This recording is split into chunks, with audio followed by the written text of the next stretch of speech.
Magandang araw po mga Kapinoy. Kamusta po kayo? Magandang umaga, tanghali, hapon, gabi. Kahit saan parte ng mundo kayo ngayon na andon, ngayon po ay March 13, Thursday. Pauwi pa po ako ng bahay. Alas 5 na. Alas 5 na, Kita nyo naman, medyo mainit-init na, 57 degrees. Kung nasa labas ka, di tama lang ang dito. Ang temperatura, kumbaga, So, yes, kamusta po kayo? Ano ba naman ang nangyayari sa ating Pilipinas ngayon, Simula nung nadampot na at nadala na sa The Hague. Ito po ang ating dating presidente na si Rodrigo Duterte. Ako'y nag-oobserba sa social media, sa lahat ng platforms. Maka Facebook, Instagram, Twitter, at kung ano-ano pa. Nagdo-dominate po. Nagdo-dominate ang kung ano-ano, kung ano-anong emosyon ng mga tao. Merong okay lang, mabuti nga sa kanya, meron namang, kawawa naman si Digong. Parang mga ganun po, merong talagang, dapat lang na siya ay madala na diyan, At meron naman pong sasabihin ay kawawa naman, Okay, so natural lang naman po yan. Natural kung may kanya-kanya tayong emosyon diyan. Pero dito po ako nagtataka sa emosyon na nagpapaawa ang grupo nitong si Rodrigo Duterte. Ang tanong, nakakaawa nga ba si Rodrigo Duterte? Nakakaawa nga ba? Alright? Ang sinasabi ay hindi naman daw nabigyan ng due process. Hindi nabigyan ng due process. Okay. At na-violate daw ang human rights ni Digong. Okay? At marami daw technicalities na hindi nasunod. Kaya in violation daw po yung ng batas ng ICC ang ginawang pagdukot at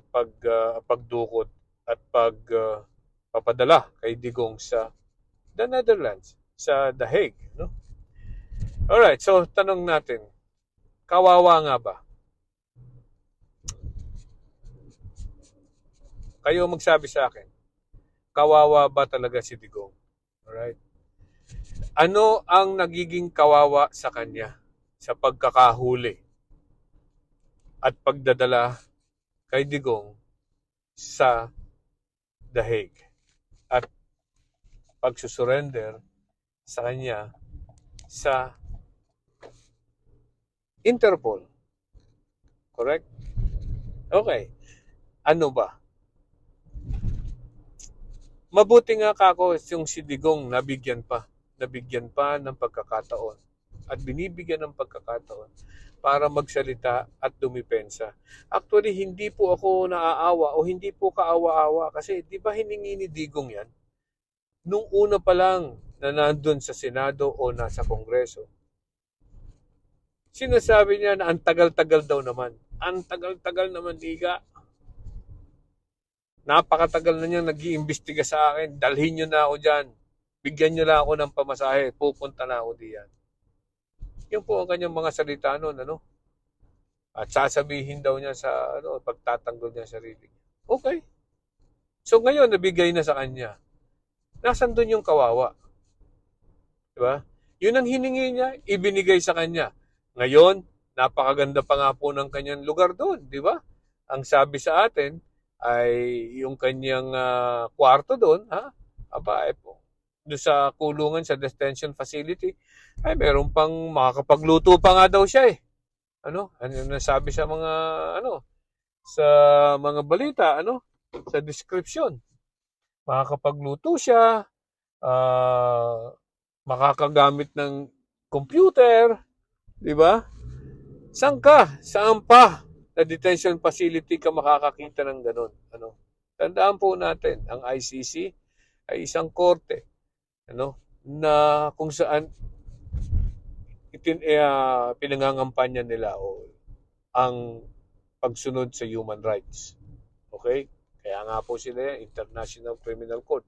Naandyan yung mga nag-ano ng violation of human rights. Kaya nga po naandyan si Digong dahil sinasampahan siya ng kaso na pagpatay ng napakaraming Pilipino. Human right violation po yan. So, alam nga namang ang ICC pa ang magbabiolate ng human rights. Right? So, napakaganda po ng sitwasyon niya doon. Hindi po katulad ng sitwasyon na ibinigay niya sa mga taong pinatay niya. Hindi na po nabigyan ng pagkakataong magpaliwanag ang mga taong pinatay niya during the drug war. Nung panahon niya. Sinabi, pag lumaban, patayin. Kahit hindi po lumalaban, pinapatay. Tingnan na lang po natin ang nangyari kay Kian de los Santos. Sa tingin nyo ba, kung hindi nakuhanan ng CCTV yung pagdukot at pagpatay kay Kian de los Santos, sa tingin mo ba, mananagot yung mga pulis na pumatay doon? Diba? Mananagot ba yon? Hindi. Ang mangyayari, lalabas din katulad ng ibang namatay. Ay, nanlaban yan. Diba? Yun ang mangyayari diyan. Makakalusot na yung mga taong yun.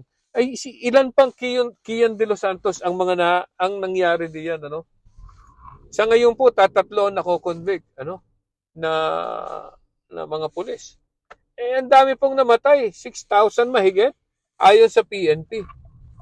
Correct? Yan. Paano? Sino ang kawawa ngayon? Diba? Sino ang kawawa? Si Digong o yung mga taong pinatay niya at yung mga naulila ng mga pinapatay niya? Magaling nga ngayon, pinasasagot siya . Okay? So, una, kawawa nga ba si Digong? Hindi. Hindi siya kawawa. Alright? Binibigyan siya ng pagkakataong magdepensa ng sarili niya. Actually, sa ngayon po ay hindi pa siya akusado . Suspect pa lang . Right? Suspect pa lang. Hindi siya akusado. Kaya po siya dinala doon. Kaya may warrant of arrest. Ay para basahan siya ng kaso at para sumagot siya. So, kaya nga pre-trial pa lang yun . Pre-trial chamber. Okay? So, sabihin niyo sa akin kung kawawa nga siya. Alright. Padalawa. May technicalities daw. Hindi daw po nasunod. Hindi po nasunod ang procedure ng ICC sa pagpapadala bago maipadala si Digong sa The Hague. Alright, yun daw po ay nasa Article 59 ng International Criminal Court Rules. Alright? So, meron nga bang violation? Alright? Okay. So, i-discuss natin yan.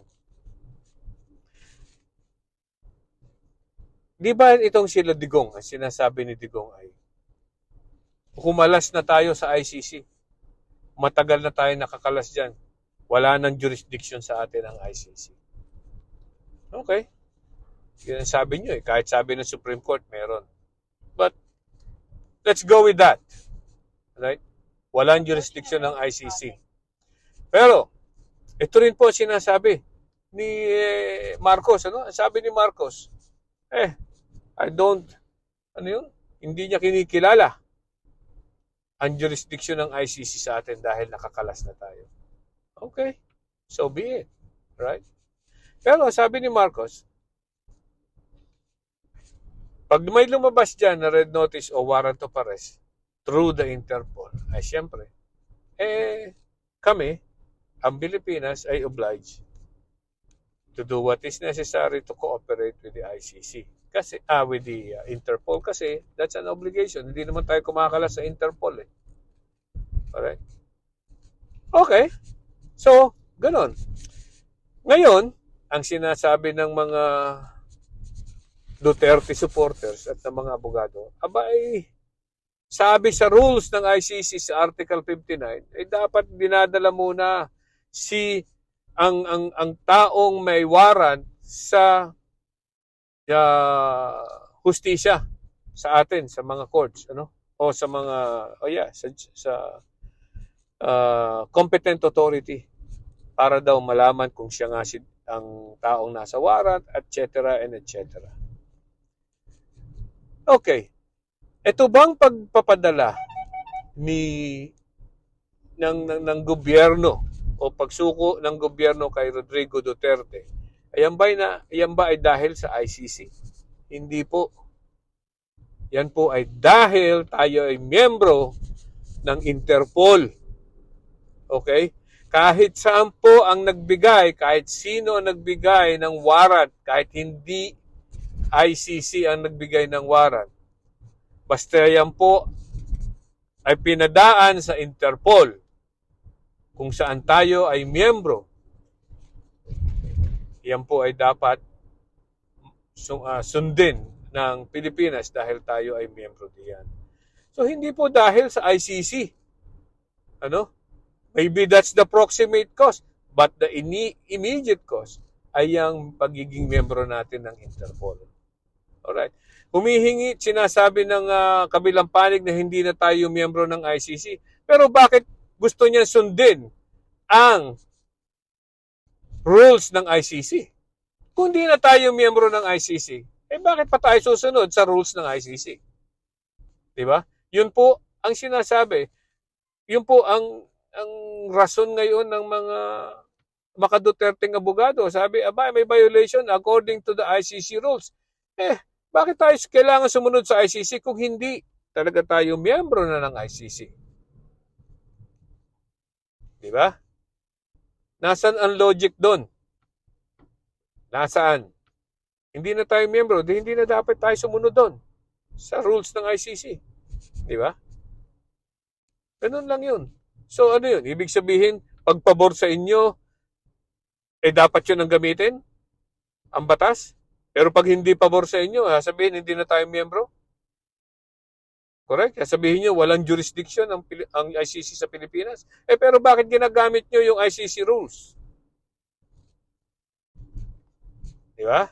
Ewan ko. Sabihin nyo, let me know kung mali ako o tama ako. That's my opinion. Simple logic, mga kaibigan. Ano? Alright. Ano pa ang ating napapansin ko ngayon? Ano? Ang sinasabi nila ay dapat daw mag-alsa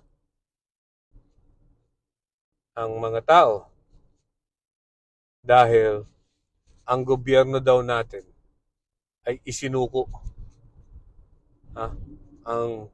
ang isang dating presidente sa puwersa ng ibang bansa o kung ano man, o puwersa ng somebody na hindi naman nawalan jurisdiction sa atin. Okay, ang sinasabi nila ay dapat daw tayo mag-EDSA, people power. Ano? Teka muna, nakakalimutan ba natin kung ano yung EDSA people power? Ano yung espiritu ng EDSA people power? Doon po sa mga hindi o walang muwang panahong yon, hindi ko kayo masisi. Ano? Dahil hindi nyo talaga alam kung ano nangyari doon. Pero yung pong mga nakaramdam at may muang na at alam na kung ano nangyari sa EDSA People Power noong 1986. Alright? Ay siguro po hindi papayag na masira kung ano yung espiritu ng EDSA People Power.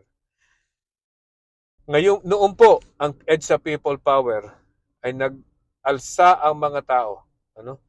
Lumaban ang mga tao ng walang dahas. Ano? Sa gobyerno ng matandang Marcos dahil po sa katiwalian ng panahong yon para maproteksyonan ang mga tao dahil sa pang-aabuso ng human rights at that time. Ano? Napakaraming pong abuso nagpatong-patong na ang abuso ng matandang Marcos during that time. Ang pamilya ni BBM. Si BBM noon, siguro 27, 28 years old na noon. Ano? Tanda na rin yan, kaya alam niya. Dapat managot talaga yung mga yan. Alright? Pero ang pinag-uusapan natin ay dapat bang mag-alsa in the spirit of people power dahil sa ginawa ni Marcos. Ngayon po ay gusto ng Maka Duterte na mag people power dahil nagtraidor daw ang gobyerno ni Marcos sa pamahalaan o sa mga tao. Sa tingin po hindi. Ginawa po ng gobyernong Marcos ang dapat niyang gawin. Dahil trabaho po ng gobyernong Marcos na sumunod sa kanilang tratado. Tayo po ay miyembro ng Interpol. May valid warrant of arrest po. May valid warrant of arrest na ipinakita sa gobyernong Marcos. Humingi ng tulong ang Interpol at ang gobyernong Marcos po ay tumalima sa obligasyon niya. Okay? Hindi po natin porke pwede sabihin na yung hinuli nila ay mamamayan natin ay dapat ng atin ang itago at wag nang papanagutin sa batas. Kaya po tayo napapagkamala na talaga tayo na lugar kung saan nagtatago ang kriminal ang mga kriminal sa bansa ng buong mundo. Unang-una, tinatago natin si Kibuloy ay meron po yung NBI red notice. Diba? Yun na lang. Mabuti nga't may kaso siya ngayon. Kung hindi, naipadala na yan sa NBI, sa FBI. FBI po, hindi NBI. FBI. Okay? So, ganyan din. Dadagdagan pa ba natin sa isang Rodrigo Duterte na merong kaso din? Gusto nyo bang itago natin yan dyan at talagang sabihin ng tao ng buong mundo na tayo yung mga gago at nagtatago ng isang kriminal na ang pinatay mismo ay ang ating mga kababayan. Diba? I don't know. Pero napakasama pong imahe ang ibibigay natin kung hindi tayo tumalima sa warrant of arrest na isinerve ng Interpol. Diba? Ewan ko sa inyo kung gusto nyo ganyan na maging imahe natin sa ibang bansa. Diba? Nung bang itong si Alice Goo, diba? Humingi tayo ng tulong sa Interpol. Anong nangyari ng ginawa ng Interpol? Ang bilis din po. Nahuli din nasa Indonesia. Diba? Ganun din po ang dapat gawin natin. Ganun din. Gamitan, maki-cooperate at gawin ang dapat natin gawin sa ilalim ng agreement with Interpol. Okay? So sa tingin ko po yung sinasabi niyong EDSA people power para sa nangyayari ngayon dahil doon, ay hindi po yan para sa kapakanan ng mga tao. Yan po ay sa kapakanan ng mga Duterte. Sa kapakanan ng mga Duterte at ng kanyang mga kaalyado para sila maprotektahan. Hindi po ganyan ng EDSA people power. Kung maaari lang, wag na nating dungisan kung ano pa ang ibig sabihin ng EDSA people power. Hindi po ganyan ang nangyari noon. Noong 1986. Hindi po proteksyon para proteksyonan ang iilang tao para sa kapangyarihan. Yun po ay para sa proteksyon ng demokrasya. Sa ngayon naman po wala pa namang ginagawang ganon katindi. Okay? Alright. Siguro po ay sana po ay matauhan tayo sa nangyayaring ito. Hindi po kawawa. At itong sila Rodrigo Duterte, napakasarap nga po ng buhay niya dun Kumpara dyan sa mga nakakulong dyan sa atin.